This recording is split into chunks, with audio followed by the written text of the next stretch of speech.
নমস্কার বন্ধুরা, আমি সুপর্ণা আর আপনাদের সবাইকে স্বাগত সুপর্ণা রান্নাঘরে। তো আবারও হাজির হয়ে গেছি নতুন একটা রেসিপি নিয়ে।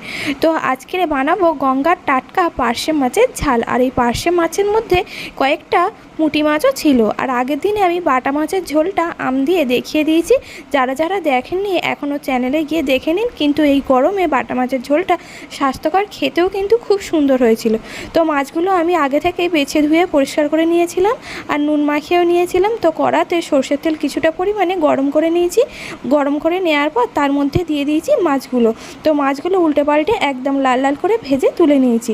আবারও কড়ার মধ্যে দিয়ে দিলাম কিছুটা পরিমাণে সর্ষের তেল, আর তেলের মধ্যে দিয়ে দিলাম কোচানো পেঁয়াজ। তো পেঁয়াজটা একদম ভাজা ভাজা করে নেব। তো বন্ধুরা, পেঁয়াজটা একদম লাল লাল করে ভাজা হয়ে গেছে। তো পেঁয়াজের মধ্যে আমি দিয়ে দিচ্ছি টমেটো কুচি। আর এই মাছের ঝালটা আমি কিন্তু কোনো রকম মশলা ব্যবহার করব না, টমেটো, কাঁচা লঙ্কা আর পেঁয়াজ দিয়েই আমি করে নেব।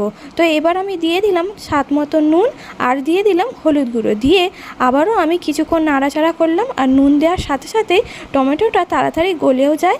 তারপরেই আমি দিয়ে দিলাম কিছুটা পরিমাণে চিনি, যাতে টমেটোর টকটা খুব বেশি না লাগে।